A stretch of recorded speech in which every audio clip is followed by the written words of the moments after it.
Hey guys, Desolator Magic here, and Wizards just announced some absolute madness. They're throwing birthday celebrations for themselves because of the 25th anniversary of the game. Why was 24, another completely arbitrary number, not good enough for them? I don't know, but they're doing it this year.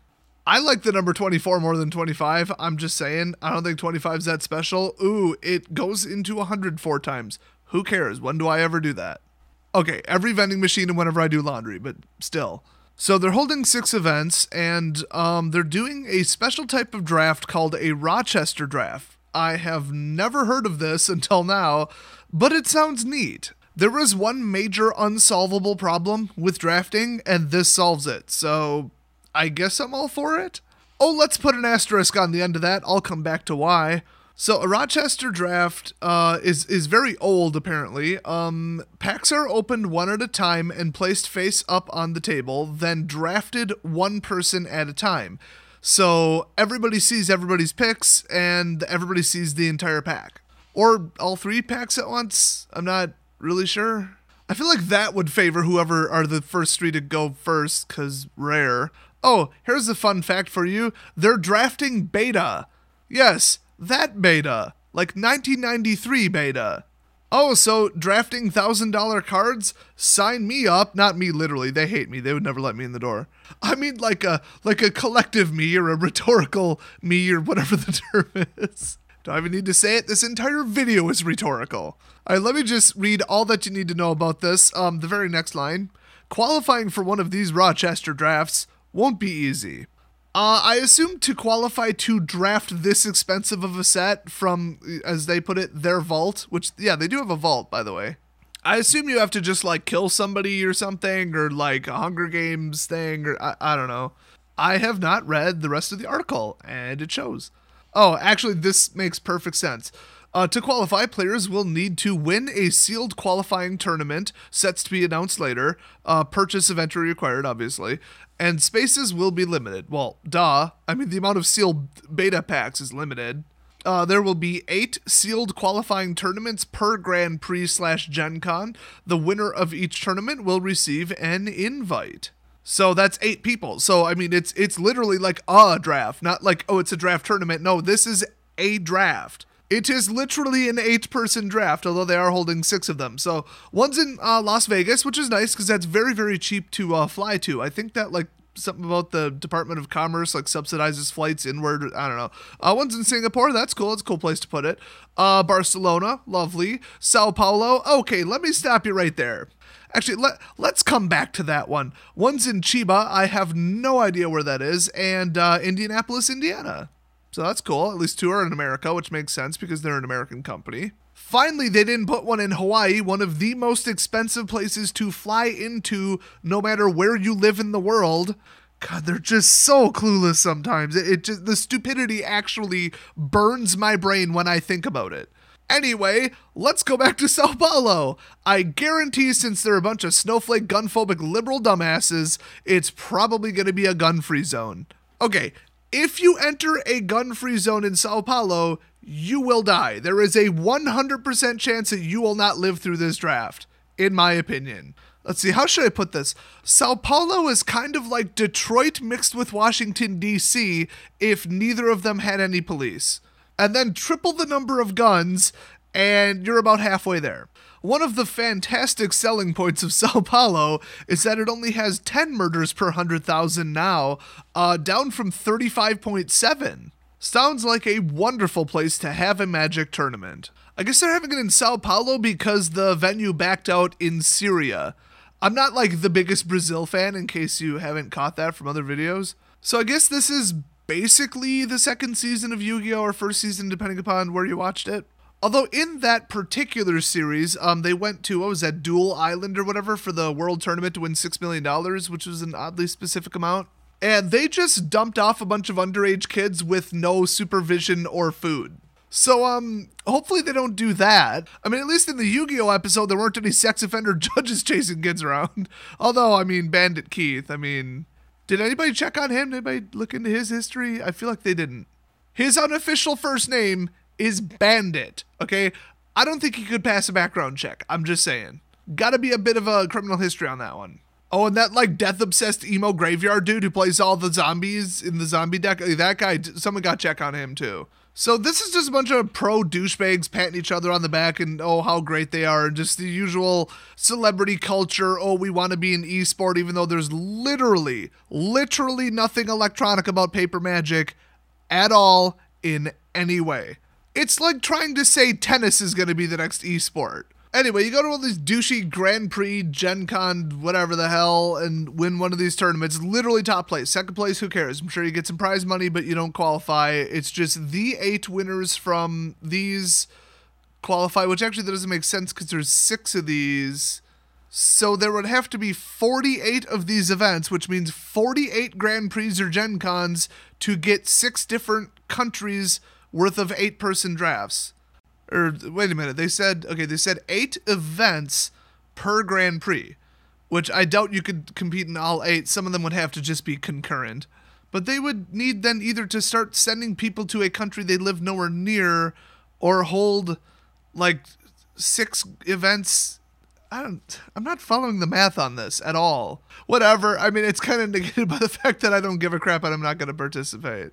This is going to fall apart in a hurry. Plus, they only win an invite. What if they're like, oh, I'm busy that day. I don't have money to fly out there. I have a job and I work and I have a life. I hope they have like understudies or whatever. Anyway, they go on to say, we're not stopping there either. Oh, well, thank God. We're opening the vaults for other historic draft opportunities, giveaways, prizes, and more that feature sets from Magic's entire expansive 20-year history.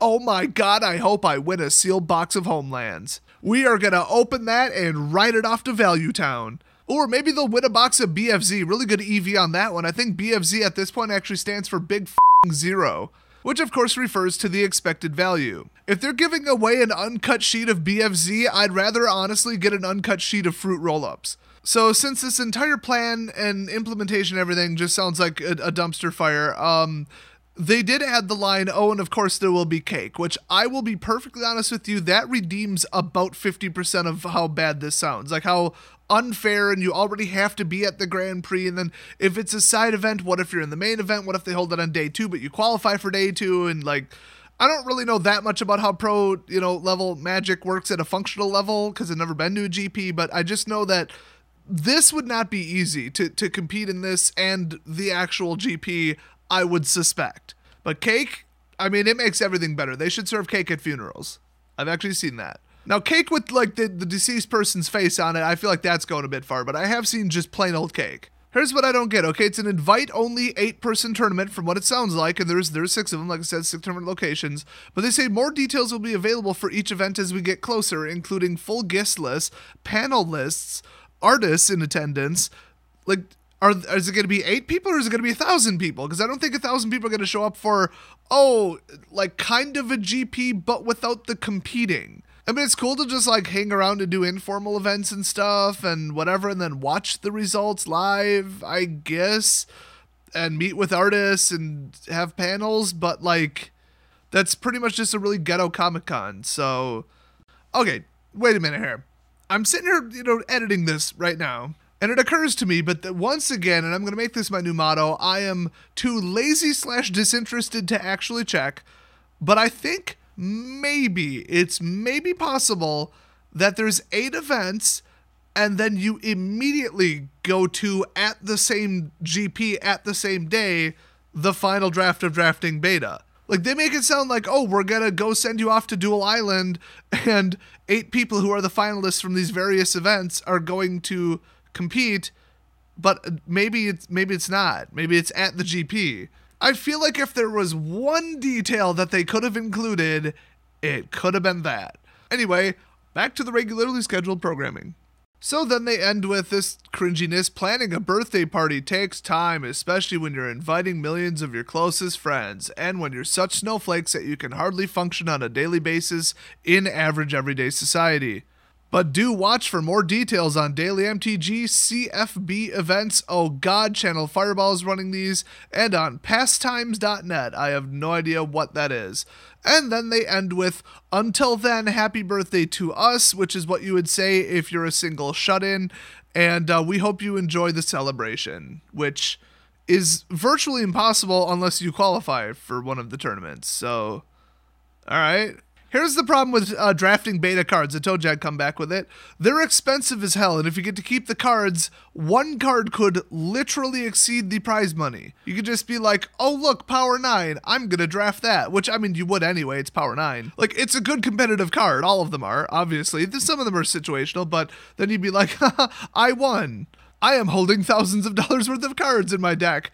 I win by default. And then you wouldn't want to shuffle it and just, it would be a pack fresh beta card. I wouldn't even want to play with that. It's almost disrespectful to play with it. Unless Wizards is going to stick to their policy of like, we do not sell or enter the singles market with items from our vault. We are not going to do that. We are not the secondary market. We don't want to interfere with investors. They have made statements to those effects back in the day. So what they could say is, don't even sleeve the damn thing, who cares, because we're going to burn all the cards that you draft. And then people could just draft. They could just draft the best cards. I mean, people lost their damn minds during Goifgate when the dude's like, it costs money to fly here and I've got a hotel, right? I am drafting the foil Tarmogoyf instead of the, what was it, Lightning Burst or Burst Lightning, Ball Lightning, something like that. That was a better choice for his deck, but Tarmogoyf foil was, bare minimum like $300 at the time, I think. And then he got it stamped, and I think it went to auction for like 18 grand or something, and he donated like half of it to like, I don't know, it was like a gamer's charity or something, I think. Maybe it was 1,800, not 18,000, but I think it was 18,000 because it's one of a kind and it was famous in the news, so I could see somebody paying that much. Honestly, I think that's kind of a low price. I mean, if they put up 10 grand in prizes and you can grab 5 grand worth of cards just by money drafting some 5-color garbage and losing with it, that's a safer bet. Especially if it's single elimination with 8 players. I mean, it very well could be. So what do you think of this? I mean, it's cool that they're drafting beta. It would make more sense if it was alpha, but maybe they don't have any. And honestly, like, old school Magic is cool because you can't take like a clearly broken card and then do something degenerate with it because the card it needs to combo with was printed way after. So if they stick to just beta for these high-level, invite-only events, it actually will be very interesting. Now, if anybody has any clarity on how they're actually doing this, because like I said, 6 events, 8 people, how do you send 8 people to 6 events? You'd have to send 48 people, and there aren't enough GPs and Gen Cons.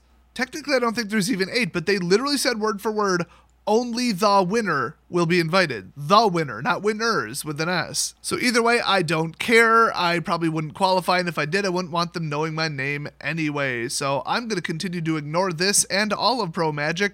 But what do you think of the idea? I think it's kind of weak. What they should have done is like a random giveaway. Like any attendee to FNM for a month, up to 4 times, if your DCI number is registered, you have an entry. So show up to FNM 4 times and you've got 4 drawing entries, and then they'll pick, 25 people. That would make sense. Masters 25, 25th anniversary, to win like some crazy prize. Because then everybody could like participate while also like, playing Magic like normal. Like you wouldn't have to go that far outside of what you're already doing, and it would help like the everyman player, not more of this pro Grand Prix woo the pro tour crap. I don't care about pros. I don't care about pro level play.